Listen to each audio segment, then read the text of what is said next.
Добро вечер, почитувани гледачи. Планинските врвови со нивната височина се предизвик за секој од нас. Се стремиме да ги освоиме, но колку тоа што предизвикува адреналин кај сите, може да предизвика и големи опасности кои што можат да чинат и живот. На оваа тема вечерва разговараме во емисијата Под лупа со мојот гостин. Не е прв пат во оваа емисија и во други наврати сме разговарали господинот Антонио Додевски, вечерва како генерален секретар на Македонската асоциација на интернационални водичи на планина. Морав да го прочитам, малку е подолго името, но да не калкулираме, тоа е тоа, значи да ве представам точно онака како што треба. Добре дојдовте во Лупа. Добре дојдов, добре најдов и благодарам на поканата и интересот. Господин Додевски, темава сама по себе се наметна, со оглед на тоа што еве некако не зафатија и она зимски услови со сите нишани што би се рекло, па овие теми се поактуелни, што е она што ни се случува на нашите планини, но во последно време се поактуелно е планинарењето и се поголем број на граѓани стануваат планинари. Колку е тоа оправдано или не, ќе разговараме токму во оваа емисија. Дали секој може да биде планинар кој што ќе посака да ги освојува планинските врвови или треба навистина да исполнуваме некакви услови и претходно да имаме исполнето некакви формулари, да бидеме член на некој клуб и да биде сето тоа легално или може тоа да се направи само иницијативно по социјалните мрежи, да се договориме, да се собереме и да одиме да планинариме? Како е редот на нештата? Да, значи многу интересно го поставивте прашањето. Прво, апсолутно секој човек е препорачливо да биде во што поголем контакт со природата. Планините се најдобриот начин да луѓето дојдат во контакт со природата и да се соживеат со самата природа, бидејќи сето она што е природа и сето она што е во основа на човековото битие, значи од самиот настанок на човекот, ние сме нараскинив дел од природата. Најдобар начин за конекција на овие работи е токму кај во планината. Второ, апсолутно еден од најздравите спортови кои што можат рекреативно да се практикуваат е токму планинарењето, движењето на планина, бидејќи ги активира речиси сите функционални целини во човековиот организам и буквално го прочистува организмот од сите оптеретувања и од психичко и од физичка природа кои што ги имаме во секојдневниот живот. Сега оној другиот дел, дали треба да се исполнат одредени предуслови, апсолутно да.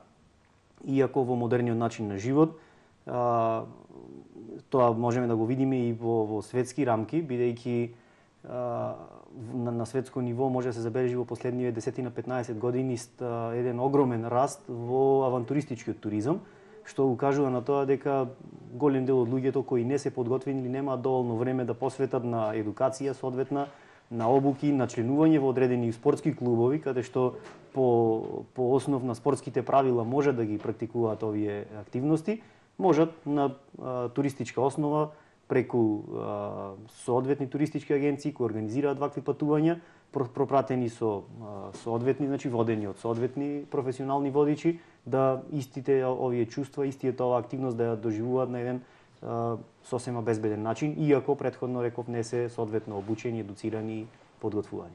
Рековте професионални водичи. Колку има професионализам во ова фила, затоа што и тука некако во последно време како да многу не се води сметка, па многу луѓе стана водичи на планина. Дали поседуваат лиценца или не, тоа е веќе друго прашање. Има институции кои што тоа можат и треба да го испитуваат, но и самата лиценца колку е доказ дека тие се навистина подготвени за да водат една тура, затоа што турите можат некогаш да бидат помалубројни од 10 луѓе, но може да бидат и од 50 и 60, што е навистина голема одговорност. Овде можам да кажам дека и пред се можам да зборувам за професионалните водичи во планина. Светското искуство е многу големо и се базира на повеќе од 100 години традиција во овие професии.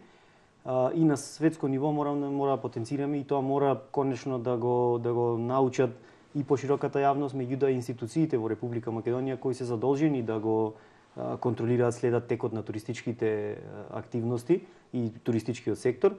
дека во светот моментално постојат две меѓународно, значи препознати се две организации кои даваат стандарди за водењето на луѓе во планина. Тие две организации на светско ниво се и меѓу себе се разликуваат по техничките карактеристики на водичите, односно техничкото ниво на познавање и техничките тежини на турите кои што може да ги водат. Едната организација е UIMLA, Union of International Mountain Leader Associations, и таа е организација која ги обединува професионалните водичи кои смеат да водат тури на во летни и зимски услови на нетехнички, значи неалпинистички терен. И втората организација е IFMGA, International Federation of Alpine Guides, која ги обединува водичите кои се обучени да водат алпинистички тури на алпинистички технички терен и на високи планини. Овие два стандарди ги препознава светот и секаде во развиените земји оваа професија во туристичка смисла ја одвиваат, односно клиентите ги водат водичи кои се обучени по овие стандарди. Стандардите се многу строги. Јас сум генерален секретар на Македонската асоциација на интернационални водичи, значи ние сме членки на UIMLA и го исполнуваме тој International Mountain Leader стандард, кој што е навистина ригорозен стандард. Што се треба да исполните вие бидејќи сте дел од оваа организација? Значи што треба се, има ли обуки некои кои што треба да ги помините? Процесот, значи која е целта на нашата организација и на сите други национални организации кои се членки на UIMLA, целта и основната наша работа и дејност е да ги вршиме обуките. Значи според овој стандард мораме строго да ги почитуваме правилата кои се предвидени во платформата на UIMLA, а истото го потврдуваме во еден подолгорочен процес. Како на пример се јас на брзина на кратко ќе објаснам за членувањето во оваа меѓународна организација. Како прво може само од една земја може да биде само една организација да биде полноправен член. Второ, процесот е долгорочен, се пристапува прво со интерес, пројавување на интерес и со тоа што се приложуваат комплетната програма за обука која ја спроведува соодветната организација и се дава образложение на целиот процес на обука.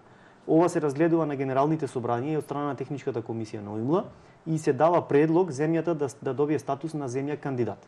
Веднаш по добивањето на статус кандидат, организацијата која бара членство во UIMLA е должна да ги спроведе препораките кои согласно увидот во програмата и во сите документи кои ги исполнува организацијата, UIMLA утврдува дека не се доволни за да го исполни стандардот. Откако овие корекции ќе ги направи земјата кандидат, односно организацијата кандидат, потоа повторно се доставуваат сите документи коригирани и понатаму следува процес на нивно разгледување. Во овој процес можни се инспекции, ние имавме во 2005 година, ако не се лажам, и 2007 два пати инспекции, значи од стручни лица од UIMLA, кои доаѓа и прави анализа дали она што сме го коригирале на хартија е реално спроведено во пракса. Потоа, значи, земјата кандидат, откако ќе ги исполни овие услови кои се наметнати од страна на меѓународната организација, се извинувам, станува, односно на следното генерално собрание добива статус на аспирант мембар, односно аспирант за полноправен член, што подразбира дека регулативата е исполнета, дека стандардот за обука е задоволен, меѓутоа се уште, односно земјата е член, водичите се обучуваат и се признати како International Mountain Leader, со тоа што се уште немаат право да бидат носители на беџот UIMLA и да го имаат правото да водат насекаде во светот. Се додека не се спроведат експертизите, кои што се долгорочни, повеќе дневни експертизи, неколку пати, кои во пракса на терен значи експертите од UIMLA ги контролираат процесот на обука и процесот на испити кои ги спроведува матичната организација и откако овој процес ќе биде завршен, кој што е навистина долг, изискува и многу средства, дури после тоа, значи кога ќе се уверат дека комплетниот стандард и платформата е спроведена, исто како и кај сите други рамноправни членки на UIMLA, организацијата станува полноправен член, пошто веќе има право да издава меѓународни лиценци односно со други зборови водичите кои ќе бидат обучени од оваа организација можат било каде во светот да водат рамноправно со сите колеги од земјите кои се членки. Ова е долготраен процес. Македонија ние го започнавме во процесот во 2005 година со пројавување на интерес. И докаде сме ние на овој процес? Во 2008 година станавме аспирант мембер. За жал, поради недостиг на финансиски средства, бидејќи навистина се големи средства, експертизите доаѓаат по 2-3 експерти, тука се по неколку денови, неколку пати. Значи треба да ни се покријат сите хонорари, комплетното, значи транспортот до Македонија, сместувањето. За жал, заради финансиски средства не можевме, меѓутоа и подобро, бидејќи мониторингот е подолг и оценките кои што ги добиваме навистина се високи. За среќа оваа година, оваа зимска сезона, успеавме последната експертиза да ја завршиме и со добивање на финалниот извештај по оваа експертиза, која се случи сега годинава во месец февруари, очекуваме веќе во ноември на Генералното собрание нашата организација да биде полноправна членка. Иако велам дека со тоа... Тоа значи дека вие кои што сте членови на оваа организација ќе можете да водите тури и надвор од земјата. Да водиме, да, тури и надвор од земјата. Иако ние уште од самиот момент кога сме се стекнале со статусот аспирант мембер, сме биле, значи сме ги исполниле сите услови според она што сме го прикажале како програма, како платформа и начин на организирање на обуките. Меѓутоа, за да се уверат, мора да се има сертификат. Никогаш во професионалните стандарди нема играње со тоа, значи за да се уверат мора да дојдат експертите на лице место, мора неколку пати да ги проверат сите овие процедури дали се спроведуваат како што се напишани, за потоа да може. Бидејќи после завршување на овој процес, обуките кои ги вршиме ќе бидат еднакви како и обуките кои се вршат во Франција, во Велика Британија и во земјите кај што планинскиот туризам одамна е доста развит. Господин Додевски, колку туристичките агенции знаат да препознаат професионализам кај туристичките водичи кои што се специјализирани за на планина? И ова е интересно прашање. Мислам дека не станува збор колку можат да препознаат, туку колку сакаат да препознаат, бидејќи ние постоиме долго време, сме имале многу трибини, дебати, јавни настапи, сме имале и ние сме организирале, меѓутоа сме били учесници на настани кои што ги организирале токму туристичките организации, агенциите, нивните стопански комори. Укажуваме многу одамна и јас верувам дека сите знаат, квалитетот може да го препознаат, меѓутоа очигледно кај одреден дел од туристичките агенции преовладува моментот на како да кажам, два моменти. Веројатно од една страна е сака да користат услуги кои се со пониска цена, од друга страна го користат тој некој вакуум простор кој што е пред се од недостиг на туристичка инспекција и едноставно не сакаат да користат услуги кои што се со меѓународна вредност. Меѓутоа јас верувам, длабоко сум убеден дека работите драстично ќе се менуваат и многу брзо, бидејќи со сите случувања кои што во последно време се ги следиме, потребата од сериозен пристап, а и светскиот тренд на брз раст на планинскиот туризам бара ангажирање на професионални водичи. Велат најтешко е да се учи човек на сопствените грешки, но може би така е на подолгорочни патеки, значи тоа што ќе го добиеме како сознание ќе ни остане за цел живот. За жал ни се случи еден немил настан неодамна кога двајца млади планинари ги изгубија своите животи и тоа покрена, значи, лавина на реакции кај целокупната македонска јавност и сврли на површина многу некои пропусти кои што се во оваа област и многу полемики, многу дискусии, на многу места се кршеа копијата, дали по медиуми, дали по социјалните мрежи, секој со своите ставови и мислења, но еден е фактот, значи два млади животи завршија трагично, дали можеше тука нешто да се направи или не, кој беше виновен или не, досега допрва ќе се утврдуваат сите околности под кои што настана оваа несреќа на Кајмакчалан. Но, реков, исврли на површина многу прашања и многу дилеми. Од една страна, одговорноста на водичот кој што ја предводел турата, од друга страна пак одговорноста на самите планинари кои што биле дел од таа тура, колку ги почитувале оние правила кои што се наметнати, по кои што треба да се води една тура. Што мислите вие, чија одговорност е поголема или мора една симбиоза од сите учесници па за да имаме една успешна тура, одење и враќање назад од една дестинација? Ова е мислам дека клучното прашање кое што треба сериозно да му се посвети внимание во Дали во јавноста повторно во ќе речам, Македонија. дали секој може да биде дел од една тура, значи да биде Така. планинар. Можеби нема да ги почитува правилата, па Прво сето мислам може да дека пропадне. основниот пропуст кој што се прави, не зборувам само за оваа ситуација каде што беше кога беше случај несреќата, бидејќи овој пропуст за кој што сакам да зборувам го прават речиси најголем дел од клубовите, посебно планинарските, кои организираат ваков вид на патувања. И тука апсолутно сметам дека голем дел од одговорноста за тоа ја носи самата федерација која ги обединува овие клубови, бидејќи должност и обврска на федерацијата е да им ги наметне на своите членови, односно да им ги предочи и да ги контролира спроведувањето на законските обврски. А имаме закон за тоа? Значи прво Имаме кој е законски најголемиот пропуст е мешањето на спортската со туристичката дејност. Значи овие во Македонија се случуваат голем број на тури кои ако ги анализирате повеќе наликуваат на туристички тури на планина одошто се спортски, а ги спроведуваат спортските клубови кои што по законот за туристичка дејност не смеат да го прават ова и обратно, по законот за спорт на Република Македонија имаат посебни обврски кога станува збор за организирање на спортски настани. Сега, овде мораме малку подлабоко да ги проанализираме работите за да станат јасни и јас навистина сметам дека клучниот момент и клучниот проблем е токму во мешањето на овие две дејности. Јас од сето она што можев да го видам после несреќата, од сите коментари, ТВ емисии, па и коментари на Facebook, навистина можам да заклучам дека и самите клубови, но и самата планинарска федерација не им е јасно и не можат да направат дистинкција помеѓу планинарството како спорт и планинскиот туризам. Сега, јас ќе се обидам кратко да ги објаснам. По законот за спорт, федерациите, националните федерации се должни да практикуваат активности од спортот за кој што се регистрирани.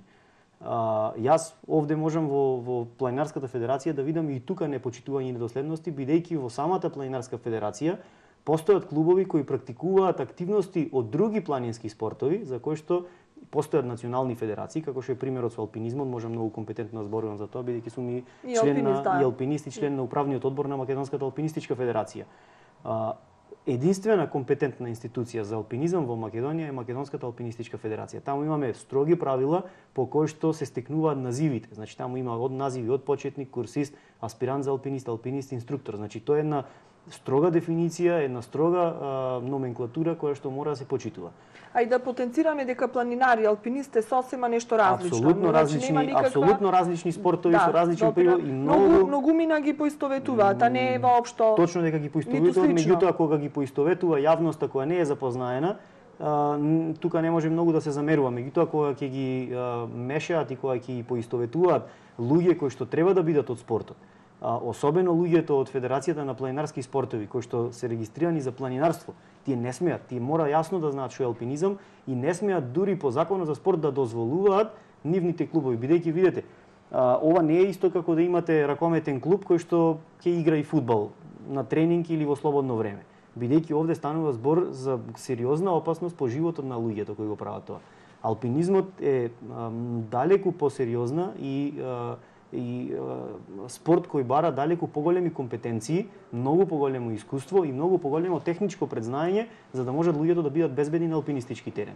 Јас и ова се обидов да го потенцирам и преку социјалните мрежи. Ние имавме минатата година една несреќа која се случи на алпинистички технички терен на Матка од членови, значи од член кој за жал погина, јас не го знаев ни лично дечкото, меѓутоа кој што беше член на некој од планинарските клубови, кои во рамки на нивните активности вршат во наводници обуки за алпинизам кој што дискутабилно е со кои компетенции располагаат и на кој начин.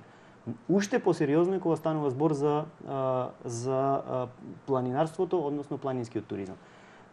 Спортските клубови се должни да ги почитуваат законот за спорт, бидејќи тие се спортски клубови, членови на спортски федерации и должни се да ги почитуваат законите за спорт. Во законот за спорт е јасно дефинирано кои се спортисти, односно кои може да бидат планинари како спортисти и тука одговорностите се многу различни. Во Законот за спорт е дефинирано дека треба да се има строг регистар на спортисти, треба да тие спортисти редовно да вршат спортски прегледи, треба да имаат осигурување од повреди, треба да бидат во редовен тренажен процес, да имаат соодветна обука. И кога станува збор за организирање на клубска спортска активност, планинарска тура со спортисти, тогаш најголем дел од одговорноста паѓа на лична основа, бидејќи спортистите многу често имаат треба да бидат обучени, да имаат признања и многу често прават некакви спортски предизвици. Значи во лошо време, да се искачат на некој врв, да се искачат повисоко, да се искачат за побрзо, пократко време. Сами се превземат одговорност. Меѓутоа, тоа треба да е строго дефинирано според Законот за спорт, да се знае кои се тие луѓе кои го прават ова и клубот да ја има на соодветен начин според Законот организирана активноста. Друго е кога станува збор за туристичка активност, каде што пред се агенцијата туристичка по Законот за туристичка дејност во Македонија мора агенција да ги организира овие тури. Агенцијата, туристите можат апсолутно да бидат почетници, никогаш да не биле претходно на планина, меѓутоа затоа постојат професионални стандарди за водење на луѓето и агенцијата е должна да обезбеди професионален водич кој што ќе ги води луѓето на планина пред се да уживаат. Значи овие тури се организираат за луѓето да можат да уживаат, да рекреираат на безбеден начин. Тогаш обврската е комплетна на водичот, кој што треба безбедно да ги однесе и да ги врати луѓето назад и при тоа истите да бидат задоволни. Но мислам јас еве вака, значи не сум јас до толку упатена во ова проблематика, но сепак едно логично размислување. Самиот водич треба да процени за каква група станува збор, па предизвикот да биде соодветен на групата туристичка која што ја предводи или како да тие работи. Затоа што ако станува збор за група од повозрасни туристи, тогаш нема најверојатно да се искачуваат на некој врв кој што е со голема височина. Така, во делот на обука на професионалните водичи, јас најодговорно тврдам дека водичите се комплетно, значи максимално компетентни да направат целосна проценка на секој поединец во групата за да можат да дозираат самата тура. Многу често се случува некојаш и комерцијална тура, значи сите тие луѓе плаќаат многу пари за да одат на некоја тура. Многу често се случува да некој клиент од групата биде ислучен, бидејќи проценката на водичот кажала или дека неговата психофизичка подготвеност или неговата опременост во моментот не е соодветна и со тоа ја го загрозува успехот на целосната група и тогаш и се случува, значи без тука нема лутење, водичот кажува дека тој е одговорен за целата работа, може да ја предложи и на групата ако сакаат да го земат истиот клиент со нив, меѓутоа дека турата може да заврши порано пред достигнување на планираната цел или едноставно да го исклучи тој клиент за дадената тура. Така што водичите, професионалните водичи најодговорно тврдам дека се компетентни комплетно да направат проценка на сите ризици и комплетно да направат проценка на способноста на клиентите. И затоа неретко се случува ние да имаме, односно агенцијата да продала една тура, меѓутоа ние да смениме, бидејќи проценуваме дека групата не е психофизички или не е опремена за таа тура, па бараме алтернатива, тура која што во дадениот ден ќе се реализира, меѓутоа клиентите ќе можат да ја изодат, ќе можат и при тоа да уживаат, затоа што една од клучните работи во туризмот е клиентите треба да бидат задоволни, бидејќи станува збор за туризам, значи се испорачуваат услуги. Исто како што треба да бидат задоволни од хотелот, од превозникот, од ресторанот кај што ќе јадат, треба да бидат задоволни и од самата тура. А ќе бидат задоволни нормално ако безбедно отидат и се вратат и ако при тоа имаат една одлична имаат водич со супер анимацијски способности кој ќе може да им направи една квалитетна анимација, поврзувајќи го сето тоа со природата, со културно-историски споменици од регионот и така натаму. Значи професијата водич во планина, значи професионалните водичи навистина се е комплексна материја. Ние значи некаде просечно околу 2 години трае самата обука. Некои обуки траат и до 3 години. Така. А што е со оние адреналински тури? Се некако поактуелен е тој авантуристички сегмент од туризмот. Има луѓе кои што доаѓаат еве конкретно во Охрид, токму да доживеат нешто недоживеано, да посетат нешто што дотогаш не посетиле или не виделе. Дали имаме такви водичи за еве организирање на едни вакви тури? Колку тука опасноста е голема и колку треба тука една добра проценка да се направи на туристите? Сега не знам точно на кои адреналински тури мислите, бидејќи се што е во делот на авантуристички туризам е на некој начин адреналинска тура, бидејќи за човек што не се искачил на планина над 2000 метри, искачувањето на врвот на Магаро, например на Галичица, е адреналинска тура. Од друга страна имаат и други спортски активности кои се надвор од пешачењето, хајкингот, на планина, како на пример параглайдинг, како на пример возење велосипед и слично, кои што исто така се доста популарни и не би можел премногу да зборувам за ова, затоа што не се од секако не се од мојот делокруг на работа и мојата професија, но сепак интерес постои и верувам дека постојат одредени стандарди кои што и овие водичи кои што работат во овие сфери треба да ги почитуваат и ако сакаме да имаме квалитетен туризам, бидејќи видете, ако ни се случуваат несреќи во планинскиот туризам, во авантуристичкиот туризам, ние многу брзо го губиме она кое што се уште не сме го стекнале, бидејќи Македонија не е развиена земја и не е многу популарна во светски рамки и ние наместо да работиме максимално применувајќи квалитет за да докажеме дека имаме потенцијал, дека тој потенцијал е на високо ниво и дека сакаме, сериозни сме во намерата да го развиваме овој вид на туризам, ние со неколку киксови можеме многу брзо да го изгубиме интересот кај меѓународната јавност, односно кај светските пазари за да доаѓаат овде. Бидејќи ако тие се почувствуваат дека овде има непрофесионален пристап, ако видат дека многу лесно можат да бидат мета на несреќи и ако видат уште од другата страна дека нема кој да им помогне во случај на несреќа, бидејќи во Македонија за жал и немаме организиран систем за спасување, многу лесно може да го изгубиме она кој што го посакуваме, а се уште не сме го постигнале, а да бидеме една од топ дестинациите за авантуристички туризам. Веќе истече времето за првиот дел на разговоров. Ке ве одмора малку со една пауза за реклами. Имате вие, инволвирани сте во повеќе сегменти, значи сте реков дел од алпинистичкиот клуб, исто така сте и спасител на планина. Значи малку и за тоа ќе проговориме дали сте имале такви ситуации, малку времето во изминативе денови е баш она зимско со сите карактеристики на една добра зима, па дали имавте некакви интервенции, но за тоа во вториот дел.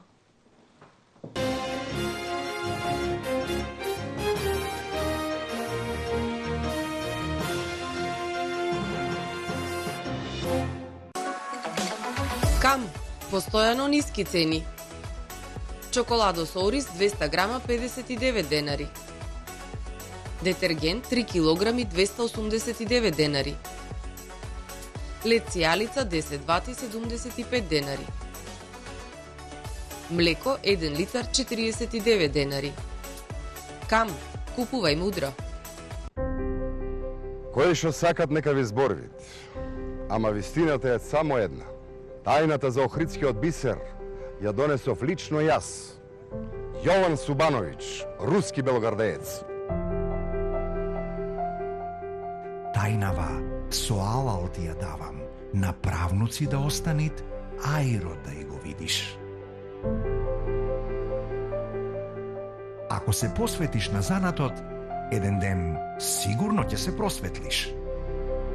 За прекрасната иднина на нашето семејство и за првиот охридски бисер, верни на традицијата, фамилија Филеви.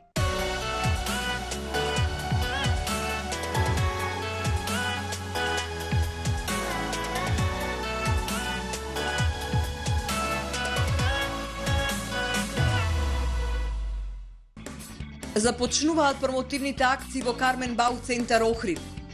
Ламинат, комплет со филци и лајсни со намалена цена од 250 денари. Печки на дрва со намалена цена веќе од 4990 денари. Грејни тела со намалена цена од 390 денари. Понудата трае до потрошување на залихите. Кармен Бау центар Охрид. Викенд акција во Миса Маркети. Випро домашен ајвар 720 мл за само 125 денари. Бусто круасан 60 грама 6 денари.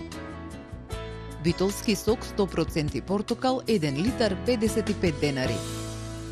Лимон 1 килограм 55 денари. Перфекс тоалетна хартија 3 слојна 24 парчиња за 139 денари. Детергент за алишта Дуел 3 килограми за само 159 денари. Пазарете со мерак, ваши Миса Маркети. Сакате врвен квалитет? Ала компани е вашиот одговор. Нова производствена линија за изработка на термопан стакло по најнови германски стандарди. Совршена прецизност во изработката и брза достава е нашиот заштитен знак. Познати сме и по најниски цени за ПВЦ прозори и врати од оригинални саламандер профили. Произведуваме 120 прозори дневно со првата линиска машина во Македонија. Квалитетниот оков е гарантиран од германската фирма Зигенија. Нудиме комплетни решенија за гаражни врати, противпожарни врати и метални каси за собни врати. Сите водечки германски брендови во ПВЦ индустријата на едно место. Ала Компани. Индустријска зона Мороишта, Струга. Хотел Престиж Струга. Луксузен интериер во модерен стил. Ресторански сали со капацитет од 600 до 450 гостие. Со атрактивен изглед за организирање фамилиарни свечености, прослави и забави. Цена на менија за свадби од 12 евра со вклучен неограничен пијалог. Комплетно декорирање на сала, сопствен паркинг. Луксус што можете да си го дозволите. Хотел Престиж Струга.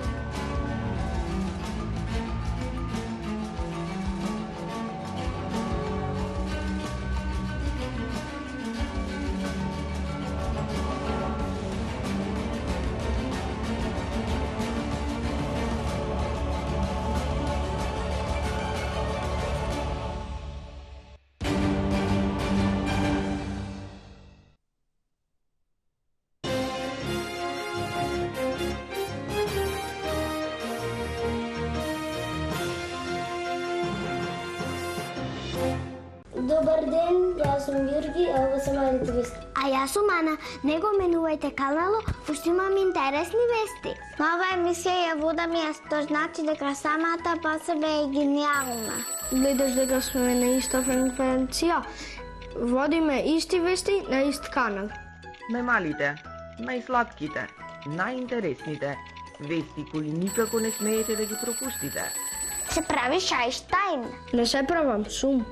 Еве што ги гледате денес. Што треба да знаеш ако управуваш со велосипед? Јорги, на вести сме. Застани со тој спинерот. Се надевам дека мајка ми не гледа ова емисија и на кулото вас печена. Логиката ти е лудилот. Гладна сум. Слушам. Гледајте Мали вести на вашата омилена телевизија. Секој ден пред сериозните и здодевни вести за големи.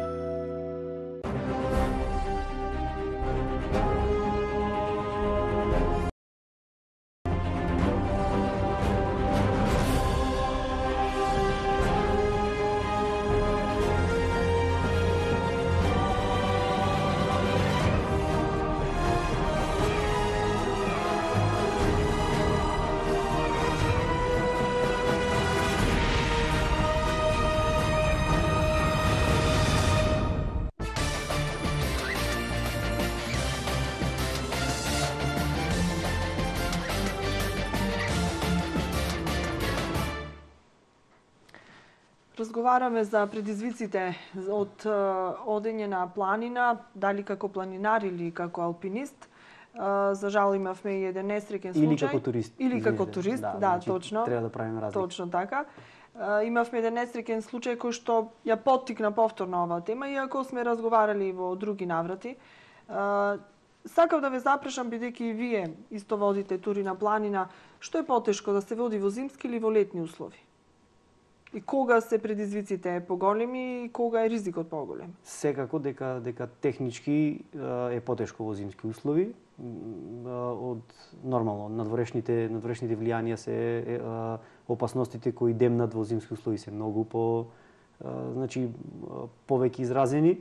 Пред се мислам на метеоролошките услови, на студот, на силните ветрови на планина во зимски услови. Од друга страна, опремата која треба да се поседува во зимски услови исто така е пообемна, покомплицирана и треба да се носи поголем терет.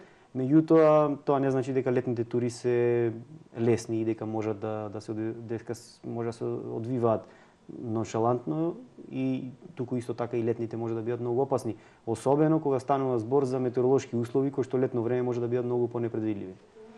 Дали мислите дека, зборуваме конкретно за планинарите и планинарството, дали мислите дека тие се до крај свесни во што се впуштаат и дали се она што е потребно како опрема, како искуство, како знаење го имаат за себе? Не би сакал да давам квалификации, бидејќи станува збор за една федерација во која што во минатото јас лично многу имам вложувано труд и многу бев активен во ФПСМ, уште додека алпинизмот беше дел од оваа федерација. Последниве 10 години,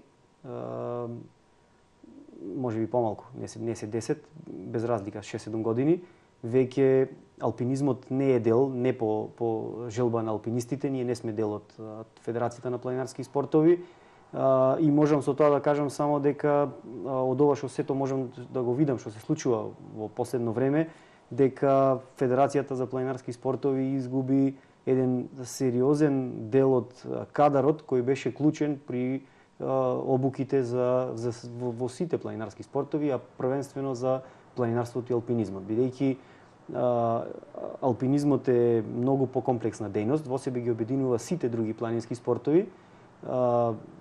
Многу често многу луѓе го нарекуваат и кралица на планинарските спортови.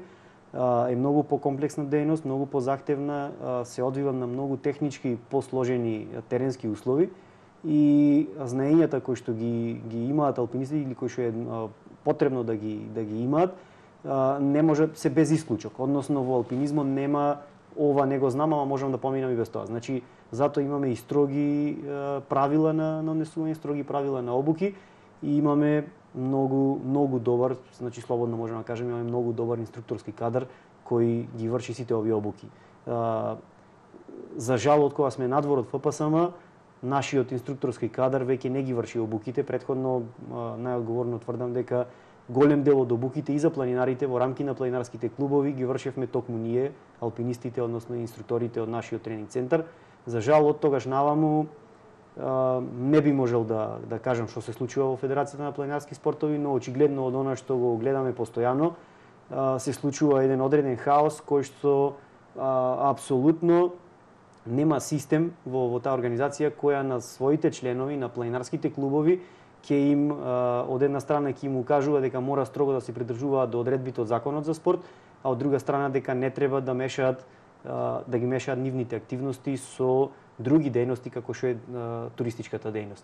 Поради сите овие, значи ова хаотично однесување, можам да заклучам дека за жал во Федерацијата на планинарски спортови се случува нешто кое не е добро за самото планинарство, а очигледно не е добро ниту за сите нас кои се занимаваме со планинарските спортови, бидејќи јавноста не може да прави разлика помеѓу алпинизам и планинарство, помеѓу спортска планинска активност и туристичка активност и очигледно ударот после ваквите несреќи паѓа врз сите нас и како да речеме како една планинарска заедница.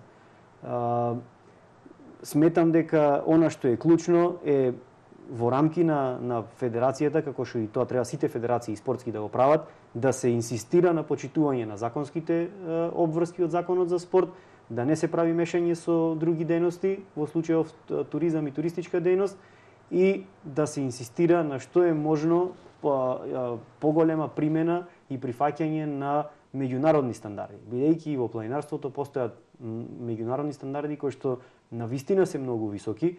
Јас сакам да верувам дека во Федерацијата на планинарски спортови се применуваат доследно овие меѓународни стандарди. Впрочем, постојат и стандарди меѓународни стандарди за волонтерски водич во планина и инструктор. Ова се стандарди кои што обучуваат водичи кои што треба во рамки на нивните клубови да бидат првите тие кои ќе ги водат почетниците со кои ќе работат во клубовите на обука на на спортистите и кои ќе можат да изградат добри планинари кои понатаму како спортисти ќе можат да бидат одговорни сами за себе кога одат на планина. Но сега малтене планинар може да биде секој кој што ќе посака, само треба да се зачлени во некој клуб. И толку. За жал, она што може да го регистрираме во од начинот на кој што функционираат планинарските клубови е така. И од последните случувања можеме да видиме дека акции се организираат на Facebook. Едноставно се организира акција на Facebook. Не навлегувам во тоа дека се наплаќани средства на каков начин, дали тие средства се за покривање на трошоците или тука има и некоја заработка, тоа не е ни многу важно. Важно е дека акции се организираат на Facebook, јавни повици. И кој тогаш ќе сноси одговорност ако се случи некоја несреќа при вакви некои акции? Значи не се знае точно ни кој е организаторот, ни колку членови има во групата. Не, организаторот се знае, бидејќи секогаш некој клуб стои како организатор.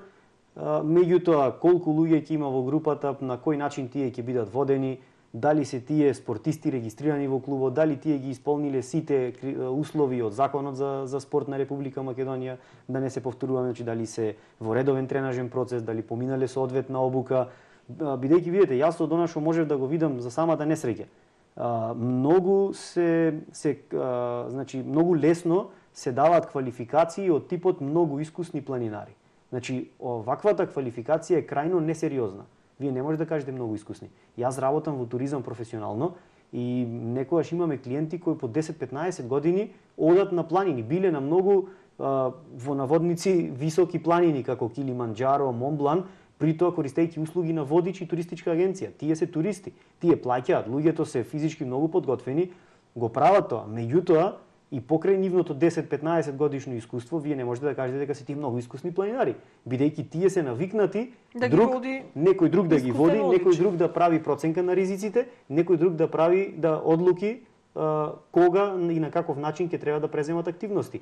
Значи, тоа не можеме да го и тие луѓе не можеме да ги наречеме многу искусни. Значи, релативна работа е што е поимот многу искусен. Ние, например, во алпинизмот имаме строги правила по кои што се однесуваат алпинистите и имаме строга градација на називите.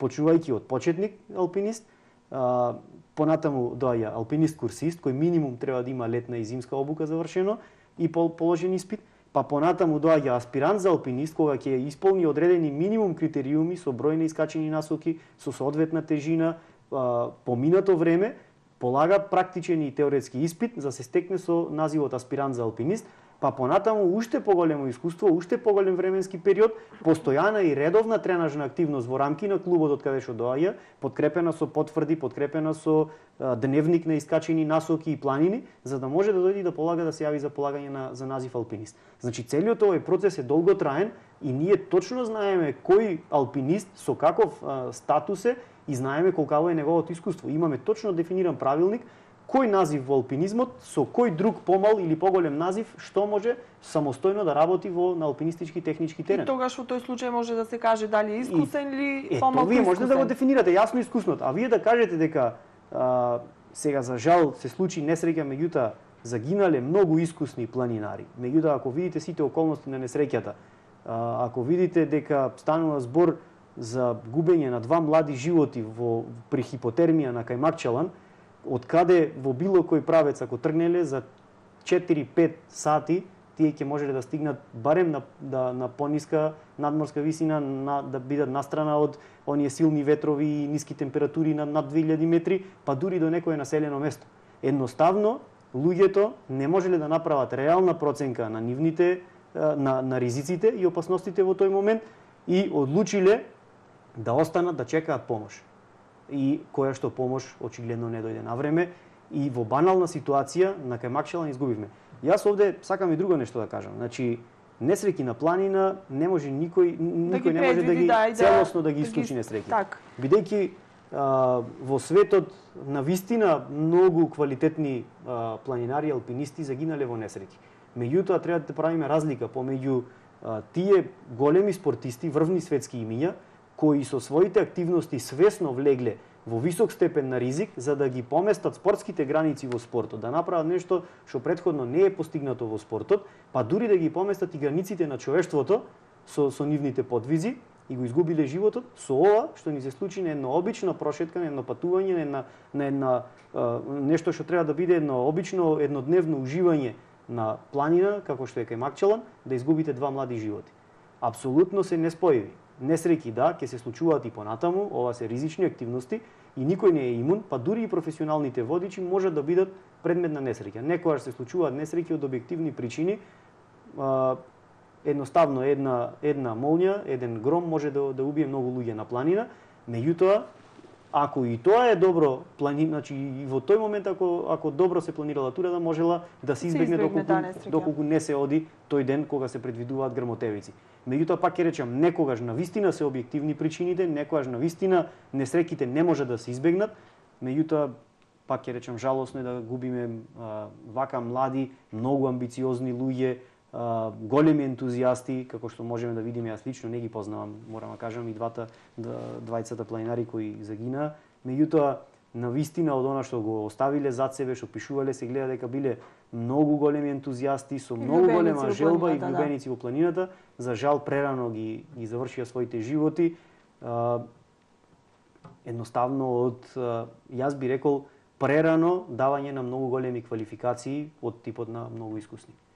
Господин Додевски, вие сте и спасител на планина. Сега тука се отвори уште еден аспект на овој разговор.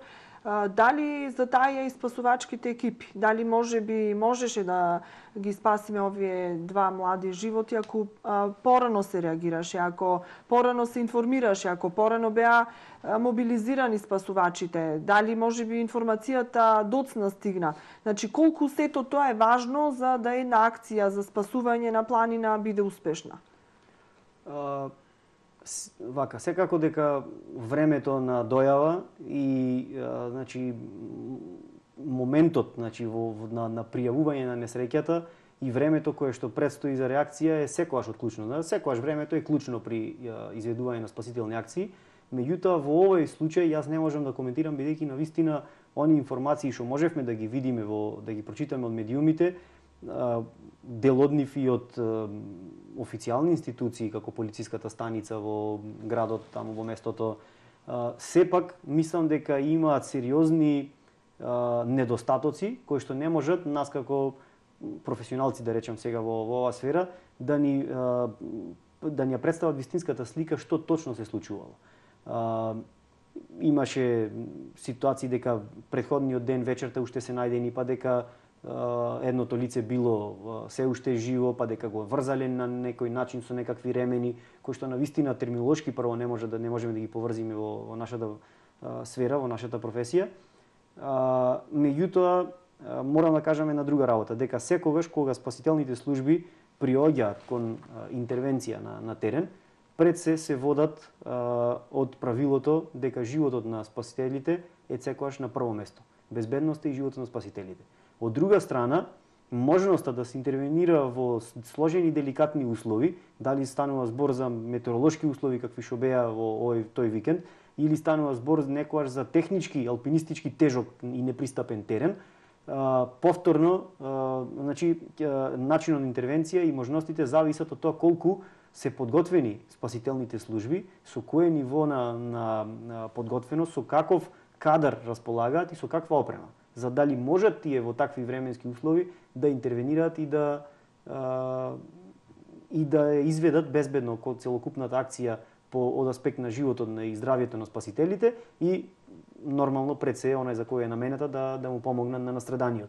Затоа, значи, јас навистина немам информации за каква спасителна служба станува збор, за каков профил на спасувачи, бидејќи се слушна од една страна дека биле пожарникари, од друга страна дека биле некоја специјализирана екипа, меѓутоа за одговор при катастрофи. И тука мора да правиме разлика. Значи, едно е одговор при катастрофи и цивилна застрита во случај на земјотреси, поплави и така натаму, а друго е спасување во акутни ситуации на деликатен терен, каде што треба да се интервенира брзо, за кратко време и од мала екипа, мала на број, меѓутоа специјализирана да може во било какви временски и технички услови да одговори.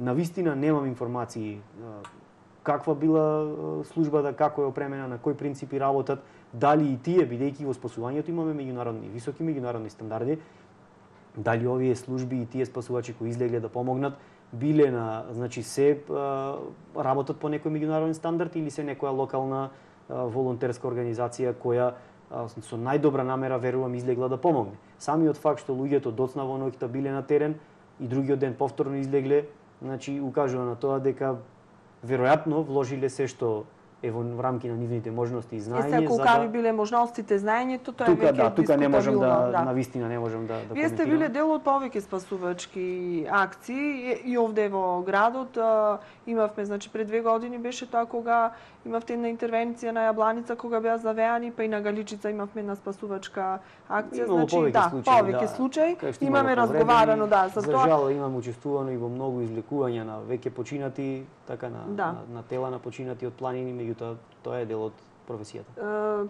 Какво е чувството во тие моменти, еве кога треба да се помогне, а можеби не си во можно, значи условите не дозволуваат, како што рековте, и технички, временски и секакви? Многу е тешко чувството, особено на оние луѓе кои ги предводат овие акции, бидејќи морате многу трезвено да донесете одлука дали ќе до каде ќе бидат црвените линии на вашата интервенција. Секако мора да имате за тоа многу големо искуство и техничко познавање и на самиот терен на кој што делувате, меѓутоа и треба да имате големо познавање за да направите проценка на реалните ризици и опасности кои му предстојат на самиот тим кој треба да интервенира. Мора добро да ги познавате луѓето во тимот, мора да ги знаете нивните квалификации, вештини, значи нивната компетентност да раководат со опремата и да се носат со условите на терен. Од друга страна, мора реално да проценувате со каква опрема и можности располагате, за да може да донесете навистина исправна одлука која нема дополнително да ја влоши ситуацијата.